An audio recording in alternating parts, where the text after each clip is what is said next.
எசாயா அதிகாரம் 10. அநீதியான சட்டங்களை இயற்றுவோருக்கு ஐயோ கேடு. மக்களை ஒடுக்குகின்ற சட்டங்களை எழுதி வருவோருக்கு ஐயோ கேடு. அவர்கள் ஏழைகளுக்கு நீதி வழங்காமல் அவர்கள் உரிமையை மறுக்கின்றார்கள். எம் மக்களுள் எளியோரின் உரிமையை அவர்கள் திருடுகின்றார்கள். கைம்பெண்களை கொள்ளை பொருளாய் எண்ணி சூறையாடுகிறார்கள். திக்கற்றோரை இரையாக்கி கொள்கின்றார்கள். தண்டனை நாளில் என்ன செய்வீர்கள்? தொலை நாட்டிலிருந்து அழிவாகிய சூறைக்காற்று வரும்போது என்ன ஆவீர்கள்? உதவி நாடி யாரை தேடி ஓடுவீர்கள்? உங்கள் செல்வங்களை எங்கே வைத்துவிட்டு செல்வீர்கள்? கட்டுண்ட கைதிகளிடையே தலை கவிழ்ந்து வருவீர்கள், இல்லையேல் வெட்டுண்டு மடிந்தோரிடையே வீழ்வீர்கள். இதிலெல்லாம் ஆண்டவரின் சீற்றம் தணியவில்லை, ஓங்கிய அவரது சினக்கை இன்னும் மடங்கவில்லை. அசீரிய நாடு சினத்தில் நான் பயன்படுத்தும் கோல் அது. தண்டனை வழங்க நான் ஏந்தும் தடி அது. இறைப்பற்றில்லா நாட்டினருக்கு அந்நாட்டை நான் அனுப்புகிறேன். எனக்கு சினமூட்டின மக்களை நொறுக்க அதற்கு ஆணை கொடுக்கிறேன். அம்மக்களை கொள்ளையிடவும் அவர்கள் பொருள்களை சூறையாடவும் தெருவில் கிடக்கும் சேற்றை போல அவர்களை மிதித்து போடவும் அதற்கு தண்டனை தருகிறேன். அசீரிய அரசன் நினைப்பதோ வேறு, அவனது உள்ளத்தில் எழும் திட்டங்கள் வேறு. மக்களினங்கள் அழிந்து நாசமாவதை தன் இதயத்தில் எண்ணுகிறான். பல்வேறு இனத்தாரையும் வெட்டி வீழ்த்த அவன் விரும்புகிறான். அவன் இருமாப்புடன் சொல்வதாவது: என் படை தலைவர்கள் ஒவ்வொருவரும் ஓர் அரசர் அல்லவா? கல்நேர் நகர், கர்கமிசு நகர் போன்றதல்லவா? ஆமாத்து நகர் அர்பாது நகருக்கு இணை அல்லவா? சமாரியா நகர் தமஸ்கு நகரை ஒத்ததல்லவா? சிறப்பு வாய்ந்த சிலை வணங்கும் அரசுகள் வரை என் கை எட்டி இருக்கின்றது. அந்நாட்டு சிலைகள் எருசலேம், சமாரியா நகர் சிலைகளை விட எண்ணிக்கையில் மிகுதி. சமாரியாவையும் அதிலுள்ள சிலைகளையும் அழித்து பாழ்படுத்தியவன் நான். இப்படி இருக்க எருசலேமுக்கும் அதன் மக்கள் வழிபடும் சிலைகளுக்கும் அவ்வாறே செய்ய மாட்டேனோ? எனவே சீயோன் மலை மேலும் எருசலேமிலும் என் வேலைகள் அனைத்தையும் முடித்த பின் ஆணவம் நிறைந்த அசீரிய அரசனின் சிந்தனையை முன்னிட்டும் இருமாப்புடன் அவன் பேசிய பேச்சுகளை முன்னிட்டும் அவனை நான் தண்டிப்பேன் என்கிறார் என் தலைவர். ஏனெனில் அவன் இவ்வாறு சொன்னான்: என் கை வலிமையாலே நான் அதை செய்து முடித்தேன். என் ஞானத்தாலும் அறிவு கூர்மையாலும் அதற்கு திட்டங்கள் தீட்டினேன்.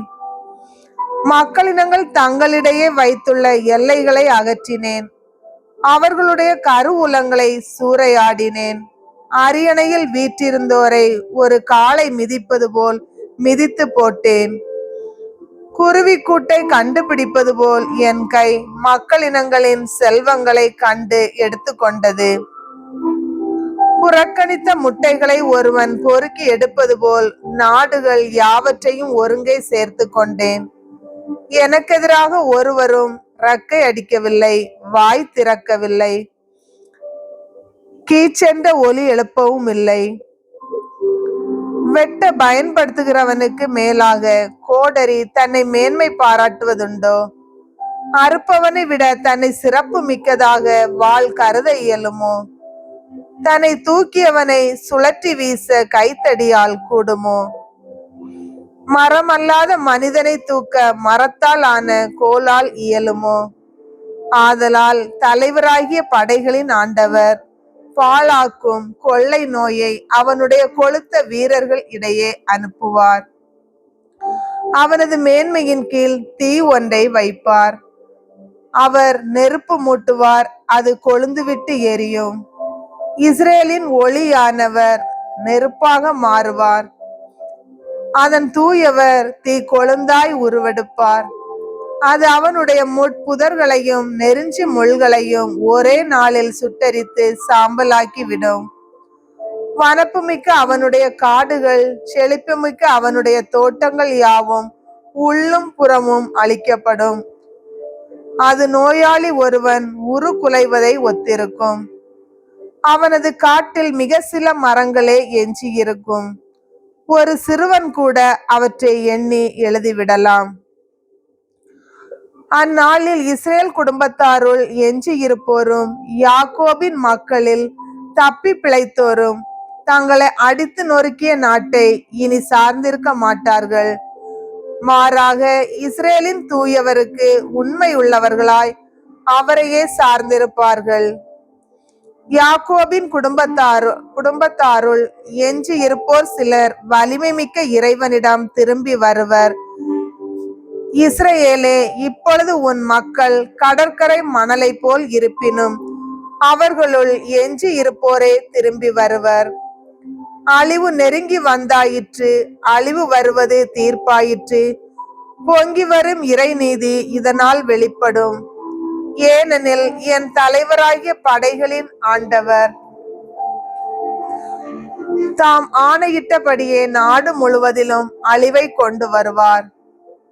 என் தலைவராகிய படைகளின் ஆண்டவர் கூறுவது இதுவே: சீயோனில் வாழ்கின்ற என் மக்களே, எகிப்தியர் முன்பு செய்தது போல் அசிரியன் தடியால் உங்களை அடிக்கும் போதும் கோலை உங்களுக்கு எதிராய் ஓங்கும் போதும் நீங்கள் அஞ்சாதீர்கள். ஏனெனில் இன்னும் கொஞ்ச காலத்திற்குள் உங்கள் மேல் கொண்ட என் கடும் சினம் தணிந்துவிடும். அப்பொழுது அசிரியர்களை அழிக்குமாறு அது திசை திரும்பும். ஒரே பாறை அருகில் முன்பு மிதியானியரை அடித்து வீழ்த்தியது போல் படைகளின் ஆண்டவர் அவர்களுக்கு எதிராக ஒரு சாட்டை எடுப்பார். எகிப்தியரை அழிக்க செங்கடல் மீது தமது கோலை ஓங்கினது போல அவர்களுக்கு எதிராய் தம் கோலை ஓங்குவார். அந்நாளில் நீங்கள் கொழுமை அடைவீர்கள். உங்கள் தோள் மேல் அவன் வைத்த சுமை அகற்றப்படும். உங்கள் கழுத்தில் உள்ள அவனது நுகத்தடி உடை தெரியப்படும். பகைவன் ஐயாத்துக்கு எதிராக போர் தொடுத்துள்ளான். அவன் மிக்ரோனை கடந்து வந்து விட்டான். மிக்மாசிலே தன் மூட்டை முடிச்சுகளை வைத்திருக்கிறான். கணவாயை அவர்கள் கடந்து விட்டார்கள். கேபாவில் தங்கி இரவை கழிக்கின்றார்கள். ரமா நகரின் மக்கள் அஞ்சி நடுங்குகின்றார்கள். சவுலின் நகரான கிபையாவில் உள்ள மக்கள் ஓட்டம் எடுக்கின்றார்கள். பெத்தலி மக்களே, கூக்குரல் இடுங்கள். லாயிசா மக்களே, உற்று கேளுங்கள். அனதோத்தின் மக்களே, மறுமொழி கூறுங்கள். மத்மேனா மக்கள் ஓட்டம் பிடிக்கிறார்கள். கேபிமினில் வாழ்வோர் புகலிடம் தேடி ஓடுகிறார்கள்.